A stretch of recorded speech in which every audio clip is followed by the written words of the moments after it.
What up? Welcome to another video. We're on Final Fantasy this week. Not surprising, I realized, because there's just so many legends in the set. But yeah, this is Venat, Heart of Hydaelyn. I haven't played Final Fantasy 14 in a very long time.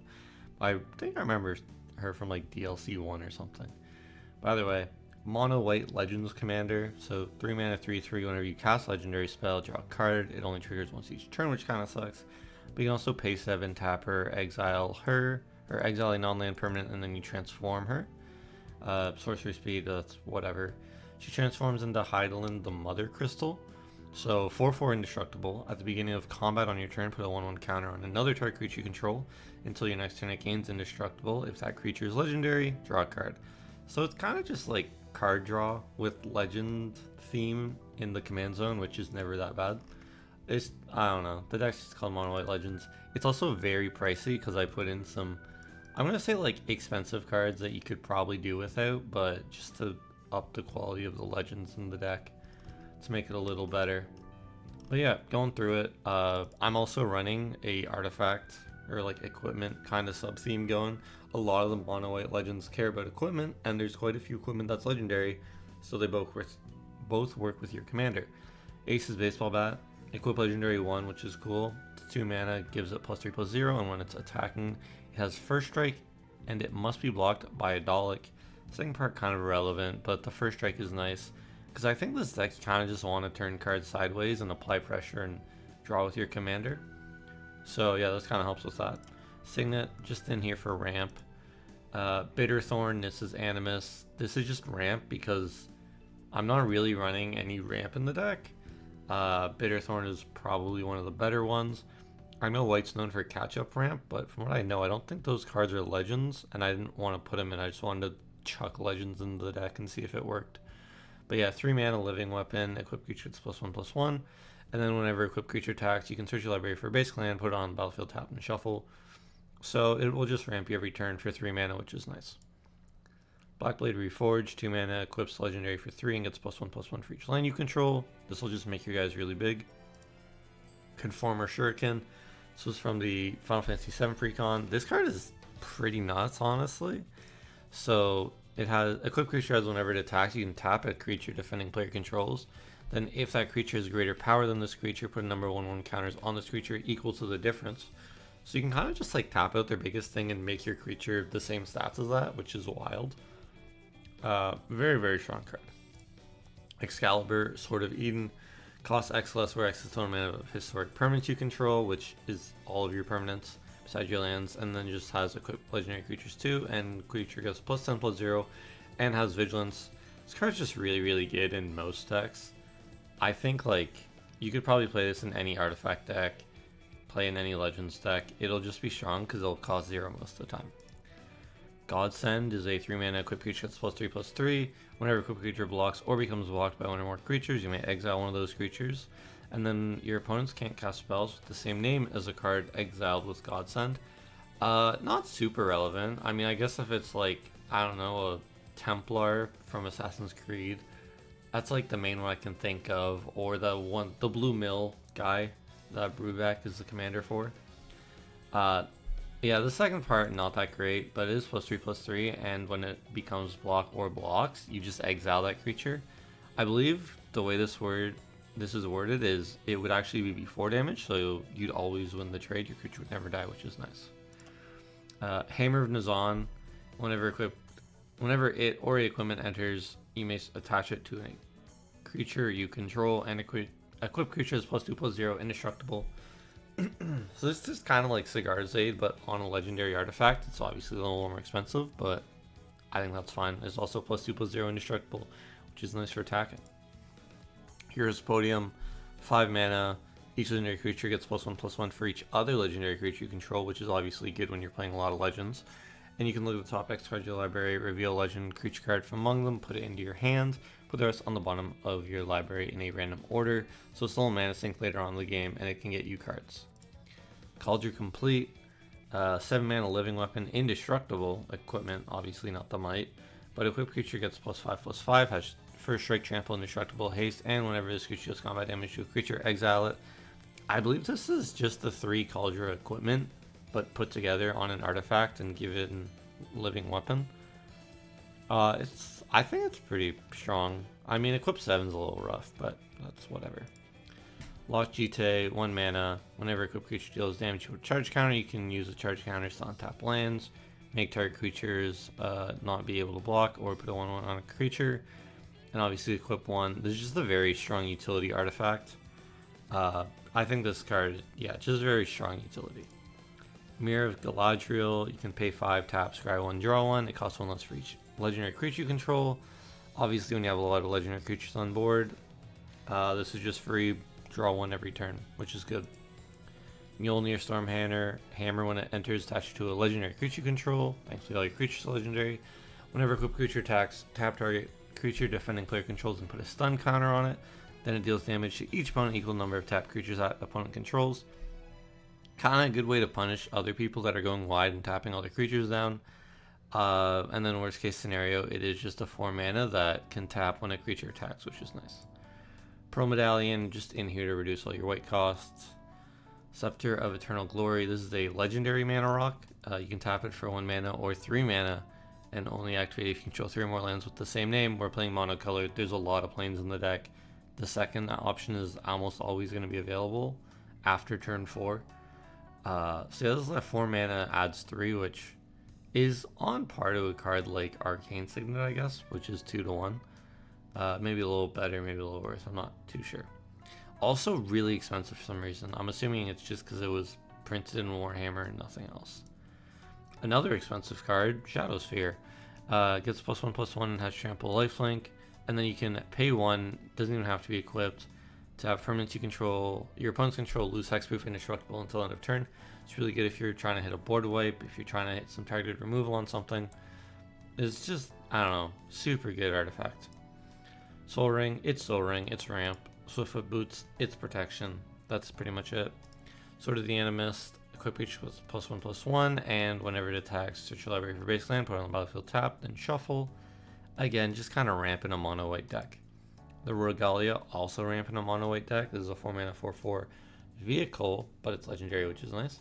And whenever it attacks, reveal top card of your library until you reveal a land card, put that card on the battlefield tap, put the rest on the bottom of your library in a random order, and crew 1. So you can play your commander on 3, play this on 4, attack with this on 4 after you draw a card, and then ramp 1, which is nice. I think this is a good utility card that I probably want to put in more decks than I do. Throne of Eldraine, as it enters, you choose a color. You're always going to choose white in this deck. You add 4 mana of the chosen color. Spend this mana, only cast monocolored spells of that color. Thankfully, all our spells are monocolored, besides our colorless spells, I guess, but whatever. And you can pay 3, tap it, draw 2, and you have to pay 3 white mana into that, which is fine. Ultimate Weapon. I don't know how good this card is, if I'm being honest. I kind of just put it in because it was Final Fantasy themed and, you know, Final Fantasy Commander. Whenever equipped creature attacks, a target creature an opponent controls, equipped creature gets +7/+7 and equip 7. The equip 7's a little rough. I mean, once we get to our creatures, there are a few creatures that will let us kind of cheat the cost of equipping, but it is a little expensive. Umezawa Jite, this is the other Jite. Same thing, when a creature deals combat damage, you put 2 instead of 1, and then you can remove 1 at any time to give a creature +2/+2, give a creature -1/-1, or gain 2 life, which is nice. Wrecking Ball Arm, equipped creature has base power and toughness 7/7, can't be blocked by creatures power 2 or less, and it has equipped legend 3, which is nice. So just make anything big. Onto the creatures, we got Adalbert Steiner. Quite a few Final Fantasy legends in this set because they kind of work with equipment, but also it's a good theming. So he's a 2-man 2/1, not great, lifelink, but he does get +1 for each other equipment. And I mean, if you look at our artifacts, we're running 24, probably only 4 of them are 4 or 5 are ramp. So a lot of the artifacts in this deck will just make him bigger. Hydaelyn, Resplendent Cathar, when it power equal to the amount of creature you control, and when it attacks, you make a 1/1 white human for each player that's being attacked. So, I know, just for each opponent. So that's nice. This is just a very strong card. I think you put this in a lot of decks too. Ambrosia Whiteheart, when it enters, you can return a permanent you control to its owner's hand, and has the landfall chocobo thing. It has flash. It's mainly in here to protect something. Arden, Intrepid Archaeologist. At the beginning of combat on your turn, you may attach any number of ores and equipment you control to target permanent or player. Again, this is just one of those kind of cheat equip costs, which is nice. Ash, Princess of Dalmasca. Whenever she attacks with the top 5 cards, you can reveal an artifact card from among them, put them into your hand, put the rest on the bottom of your library in a random order. This will just find an artifact every turn usually. Oron, Venerated Guardian. Vigilance, whenever it attacks, put a 1/1 counter on it. When you do, exile target creature defending player controls with power less than Oron's power until Oron leaves the battlefield. When you're buffing him with equipment, the exiling restriction becomes a lot looser. I think this card is decent removal on a swing. Beatrix, Loyal Guard. Vigilance, at the beginning of combat on your turn, you may attach any number of equipment you control to target creature you control. Similar to Hydaelyn, just, yeah, slightly more expensive, 6 mana, 4/4. Boromir, Warden of the Tower. Whenever an opponent casts a spell, if no mana was spent to cast it, counter it, and then you can sack to give all your creatures indestructible and the ring tempts you, which I always ignore because I don't like this mechanic. But yeah, it's a 3 mana 3/3 that can defend the board and will draw you a card when you cast it.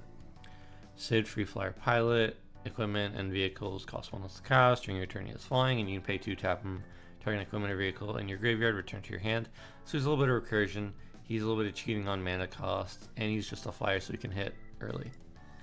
Cloud, Midgar Mercenary. Enters, search your library for an equipment, put it in your hand, and when it's equipped, ability of Cloud and equipment trigger an additional time, which is nice. Not too relevant, but it's kind of just an equipment tutor in the deck. Codsworth, Handy Helper. Commanders have Ward 2. You can add 2 white for aura equipment spells, and you can tap to attach a aura or equipment you control to target creature at sorcery speed, which if it wasn't, it'd be kind of strong. But yeah, this card is just good in artifact or like in aura and equipment decks. Danitha, Benalia's Hope. 5 mana 4/4 Flying Vigilance Lifelink. When it enters, you may put a aura or equipment card from your hand or graveyard on the battlefield attached to Danitha. So this is just a really good way to cheat cards out from your hand, which is nice. I think this card, 5 mana 4/4, but you can cheat out like another 3-4 mana and equip, is just a lot of mana cheating. Elena, Turk Recruit. When it enters, return target non-assassin historic card from your graveyard to your hand. That's most of the cards in this deck. And whenever you cast a historic spell, put a 1/1 counter on Elena. Again, most of the cards in this deck. Frodo, Determined Hero. When it enters or attacks, you may attach target equipment you control with mana value 2 or 3 to Frodo. And as long as it's your turn, prevent all damage that would be dealt to Frodo. I wasn't too sure about this card originally, but going through the amount of artifacts and stuff, it is probably like close to 8 or 9. So I did think that the card was probably good enough to put in the deck. This is Halvar, God of Battle. He's stupidly expensive for some reason. I mean, he's strong, but I guess because he was only ever printed in Kaldheim. So yeah, he is a creature, or he gives creature control that are enchanted or equipped have double strike. And at the beginning of each combat, you may attach target or equipment attached to a creature you control to target creature you control, so you can move him around. He can also be cast as a equipment, where equipped creature gets +2/+0, has vigilance, and whenever equipped creature dies, return it to its owner's hand, so it lets you cheat on cards dying, which is nice. Yeah, this card's really, really good, but also it's $40, which is wild. Warden of the Third Path. Enters, destroy an artifact or enchantment, and you can have you and an opponent draw a card. Second part's kind of irrelevant, but the ETB, destroy an artifact or enchantment, is really nice and white. Mangara the Diplomat. This just kind of gives you card advantage for your opponents playing the game. 4 mana 2/4 lifelink. When an opponent attacks with creatures, if 2 or more of those creatures are attacking you and or planeswalking control, draw a card. And whenever an opponent casts their second spell each turn, draw a card. So yeah, this will just draw you cards a lot over time in the game, which is nice. Odric, Illuminated Marshal. At the beginning of each combat, creature control gain first strike. For each creature you control that has first strike, same issue for flying, death touch, double strike, haste, hexproof, indestructible, lifelink, menace, reach, skulk, trample, vigilance. I like this card because a lot of the equipment give keywords, but also your flipped commander gives indestructible at the beginning of combat. So this kind of just gives everything indestructible when you have them both on the board. Rosa, Resolute White Mage. 4 mana 2/3 with reach, and at the beginning of combat you can put a 1/1 counter on a creature control and give it lifelink. Also works with Odric. It's kind of just a good value card, and it has reach, which is nice. Skrelv, 1 mana 1/1 toxic 1, and you can pay a Phyrexian white, so usually 2 life. Tap it, choose color, target creature gains Toxic 1 and Hexproof from that color until end of turn. It can't be blocked by creatures of that color this turn. So you can give something unblockable from a creature color and Hexproof from a color. Typically, I don't use this card offensively. It's just like tap, give something Hexproof until end of turn, which is really, really useful when people are running single target removal. Danitha, Caption Paragon, also known as Squall Leon Heart. First strike, Vigilance, Lifelink, or an equipment costs 1 less to cast. It's just here to cheat on equipment costs. Saram, whenever you cast an aura, equipment, or vehicle, draw a card. Very, very solid card in every aura, equipment, or vehicle deck. Tegan Jovanka, I don't know how to pronounce this word. But yeah, Jovanka. So Braveheart, whenever you attack target attacking historic creature gets +1/+1 and gains indestructible until end of turn. Artifacts, legendaries, and sagas are historic. It's also the Doctor's Companion. But yeah, this card, I don't know, just helps you tap sideways or tap cards to attack. Teshar, Ancestors Apostle. Flying, whenever you cast a historic spell, return target creature card with mana value 3 or less from your graveyard to the battlefield. So this is just recursion whenever you cast a historic spell, and there's a lot of mana value 3 or less in the deck. So yeah, this card is very, very good. I kind of learned about this card from CDH, and I think it's probably really playable in like not degenerate ways in normal white decks. Thalia, Guardian of Thraben. First strike, non-creature spells cost 1 more to cast. I think this card should probably be taken out of the deck, but I also just like Thalia a lot, and I like this little taxi thing with all the creatures I'm playing. Even though it makes all my artifacts more expensive, I can just choose ordering to play them. The Wandering Rescuer, Flash, Convoke, and Double Strike. Other tapped creatures you control have Hexproof. So you can kind of flash this in if your opponent like targets one of your creatures with removal, and then they'll have Hexproof, which is really neat because of the Convoke thing. But yeah, I think this card is really, really cool. I actually really like this card a lot. And then Zac Fair, or as I like to say, Zac Unfair, enters with a 1/1 counter. You can pay 1, sack him to give a creature indestructible until end of turn, and put his counters and a equipment attached to him to that a creature that he's buffing, which just does so much for 1 mana on a 1 mana 1/2. This card's good. On the enchantments, Flowering of the White Tree, little aura for legendary creatures, give them all +2/+1 ward 1. Noble Heritage, commander creatures you own have when this creature enters the battlefield, or at the beginning of your upkeep, each player may put 2/1 counters on a creature they control. For each opponent who does, you gain protection from that player until your next turn. This is nice. It's a good little political piece. It's also just 2 free 1/1 counters on any of your creatures every turn, and it can kind of subvert a little bit of aggro by just giving your opponent stuff and then not being able to be hit by them. Sigarda's Aid, you may cast aura and equipment until they have flash, and when they enter, you can attach it to a creature you control. This is super duper good in attack step. Onto the instance, Dawn's Truce. You can gift a card, give all your permanents hexproof, and then if you gifted a card, give them indestructible as well. Good way to play around board wipes for 2 mana instead of the normal 3 with all the white cards. I mean, alternatively, just play Teferi's Protection or Flawless Maneuver, but those aren't in the deck. Generous Gift, destroy a permanent, it's just removal. Path to Exile's removal. Reprieve, kind of like a counterspell, and it draws a card. I play it a little more in Mana Tithe because I think it's a little better. And then Stroke of Midnight, removal. Sword Plowshare, removal. This just in, white has really good removal. Ignoring lands for now, we'll go through the Planeswalkers. There's only one. It's the Eternal Wanderer.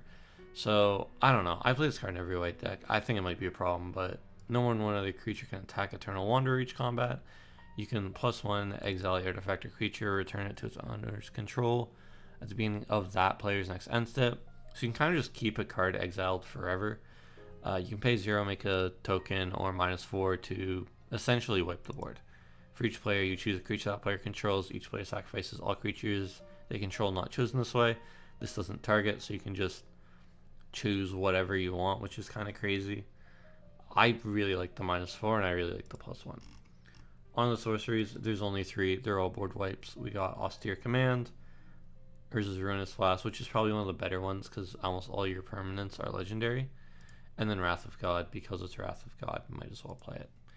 Onto the lands, even though we're playing monocolored, I am running a few non-traditional lands. So Clive's Hideaway has Hideaway 4. You can pay 2 tap, play the exiled card without paying its mana cost. If you control 4 or more legendary creatures, which when all you're playing are legendary creatures is fairly easy to get. A Ganjo, I think it's a Ganjo, Seed of the Empire. You can just channel it for 3, discard this card, deals 4 damage to target attacking blocking creature. It costs 1 less for each legendary creature you control. Obviously, the creatures don't even have to be attacking you, so if somebody just attacks somebody else, then it's kind of removal at that point. Minas Tirith enters tapped unless you control a legendary creature. Pay 2, draw a card, activate only if you attack with 2 or more creatures this turn. When the deck just wants to play cards and then go sideways, I think this is a pretty relevant card draw. Monumental Henge enters tapped unless you control planes. And you can pay 4, look at the top 5 of your library, reveal historic, put it into your hand, put the rest on the bottom in a random order. It's kind of just card advantage later on in the game. And then War Room, pay 3 tap, pay life equal number of colors in your commander's color identity, which is 1, draw a card. So it's 3 mana, pay 1 life, draw a card, which if you have nothing to use your mana for, it's just free. If not, it just taps for colorless. I'll go through the Maybeboard. I think some of these cards are probably better than other cards in the deck, but I just didn't like the vibe. A tier and pre-win, creature becomes XX where X is your life total. It's cool, but like, I don't know. For equip 5 on a 6 mana card, it's eh. Battleland, Wandering Knight, it has double strike as long as 2 or more equipment are attached. You can pay 2 to attach all equipment you control to Battleland. I think there are too many equipment and too many creatures for me to actually like this effect. Bilbo's Ring has hexproof on equipped creature as long as it's your turn and can't be blocked, and whenever equipped creature attacks alone you draw 1 card and lose 1 life. Problem is I don't want to be attacking alone, and equip 4 usually, because equip halfling 1 only works with Bilbo I believe, is kind of meh. Caduceus, Staff of Hermes. This just makes any card into Sarah Avatar if you have 30 or more life, gets +5/+5 indestructible, and prevent all damage that would be dealt to this creature. So it's actually a little different because you get the indestructible, but equipped creature has lifelink as well. I don't know. I don't think it's that crazy. I mean, like, +5/+5 lifelink and indestructible, sick, love that, but also I think this makes you a massive threat. Elspeth Resplendent. I think I was originally playing this kind of for the -3. I think the +1 works with Odric, so you can put a 1 on counter and a flying first strike lifelink or vigilance on it. And those are counters, so they just stay on forever, which is sick. Works obviously with Odric. You can -3 look top 7 of your library, put a permanent card with mana value 3 or less from among them on the battlefield with a shield counter on it, put the rest on the bottom of your library in a random order. I just don't think it was like crazy enough for the -3 to be good on 5 mana. And then you can -7 make 5 3/3 White Angels, which who cares. Awen, Lady of Rohan. At the beginning of combat, target creature gains your choice for strike or vigilance. If that creature is equipped, it gains the other one, and equip abilities cost 1 less to activate. I think it's kind of just whatever. I think this card is super whatever. It's probably good, but it's kind of whatever. Excalibur 2, whenever you gain life, put a charge counter. Equip creature gets +1/+1 for each charge counter. Just not playing enough life gain. I think originally I was playing a few more life gain cards. I mean, like, notably Aerith, not in the deck, even though it's a legend from Final Fantasy. And it's just all around pretty good, but yeah. I think if you play more life gain, this card's probably a lot better. Oketra's Monument, white creatures cost 1 less. Whenever you cast a creature spell, create a 1/1 white warrior creature token with vigilance. I don't want to go too hard into the white cost reduction. Like, Pro Medallion was it. Because the amount of artifacts I'm playing, it's just, I don't know, like, actually only half my deck is white because the other half is colorless. Perry Brown, the first historic spell you cast each turn has Convoke, and it's Doctor's Companion. I think this card is really good, just because it gives the first legend you cast every turn Convoke, so you can essentially play them all for 0 mana, but you're tapping down your creatures, which if you want to be swinging a lot more, you don't want to be tapping down your creatures. I don't know. I also really like the card art. I think it looks cool, even though it doesn't look like a magic card. The Aether Spark, not in the deck because I don't know, man. It's cool, but like, I don't know. You can attach it to a creature, put a 1 on the counter on that creature, and then it becomes an equipment. You can -5 to draw 2, -10, add 10 mana of any color. And when the creature it's attached to does combat damage, just combat damage in general, you put that many loyal counters on the Aether Spark. I wasn't sure if it's set to play or not. So you can make a lot of mana, or you can draw 2, or it's probably really good in this deck. I don't know. And then last but not least, Yoshimaru. I don't love this card if it's not your commander, but he's a good boy and he deserves to be in the deck list, I think. So yeah, that's it. That's the deck. I can go through the Rex. I mean, I was looking through stuff earlier. Gandalf the White is pretty interesting. You can just give everything flash. Obviously, these are Rex for Hydaelyn specifically. There's Venat. Obviously, there aren't a lot of decks with this card. A lot of them seem to be playing more like stacks and life gain and stuff, or just like good Final Fantasy cards like Tataru. But I didn't really like the life gain stuff. So yeah, Avacyn, Elishnorn, sure, why not? Restoration Magic, I think this card is bonkers. Flawless Maneuver, stuff like that. But yeah, that's it. Thank you very much for watching. I'll be back next week with probably not a Final Fantasy Commander deck. I don't know. We'll see. Goodbye.